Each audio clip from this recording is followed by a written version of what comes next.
Matthew chapter 8. When Jesus came down from the mountainside, large crowds followed him. A man with leprosy came and knelt before him and said, "Lord, if you are willing, you can make me clean." Jesus reached out his hand, touched the man. "I am willing," he said. "Be clean." Immediately he was cleansed of his leprosy. Then Jesus said to him, "See that you don't tell anyone, but go, show yourself to the priest, and offer the gift Moses commanded as a testimony to them." When Jesus had entered Capernaum, a centurion came to him and asked for help. "Lord," he said, "my servant lies at home, paralyzed and suffering terribly." Jesus said to him, "Shall I come heal him?" The centurion replied, "Lord, I do not deserve to have you come under my roof, but just say the word, and my servant will be healed. For I am a man under authority, with soldiers under me, and I tell this one, 'Go,' and he goes. I tell that one, 'Come,' and he comes. I say to my servant, 'Do this,' and he does it." When Jesus heard this, he was amazed, and he said to those following him, "Truly, I tell you, I have not found anyone in Israel with such great faith. I say to you that many will come from the east and the west and take their place at the feast with Abraham, Isaac, and Jacob in the kingdom of heaven. But the subjects of the kingdom will be thrown outside into the darkness, where there will be weeping and gnashing of teeth."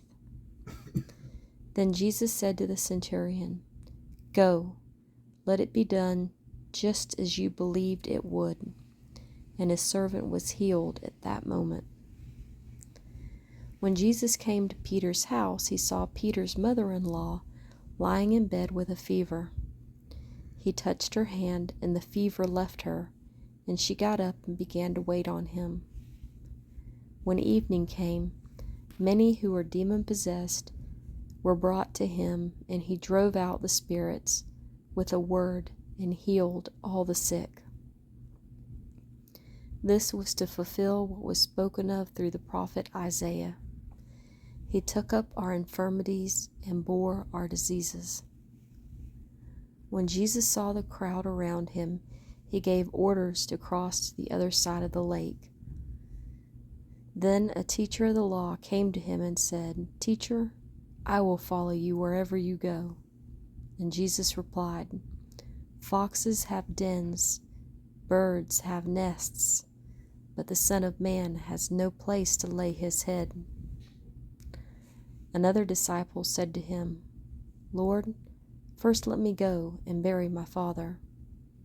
But Jesus told him, "Follow me, and let the dead bury their own dead." Then he got into the boat, and his disciples followed him. Suddenly a furious storm came up upon the lake, so that the waves swept over the boat. But Jesus was sleeping. The disciples went and woke him, saying, "Lord, save us, we're going to drown." And he replied, "You of little faith, why are you so afraid?" Then he got up, rebuked the winds and the waves, and it was completely calm. The men were amazed and asked, "What kind of man is this? Even the winds and the waves obey him?" When he arrived at the other side of the region of the Gadarenes,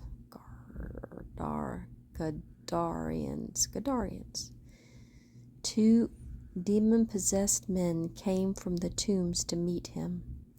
They were so violent that no one could pass that way. "What do you want with us, Son of God?" they shouted. "Have you come here to torture us before the appointed time?" Some distance from them, a large herd of pigs was feeding.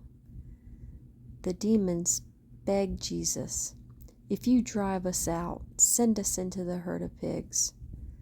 So he said to them, "Go." So they came out and went into the pigs.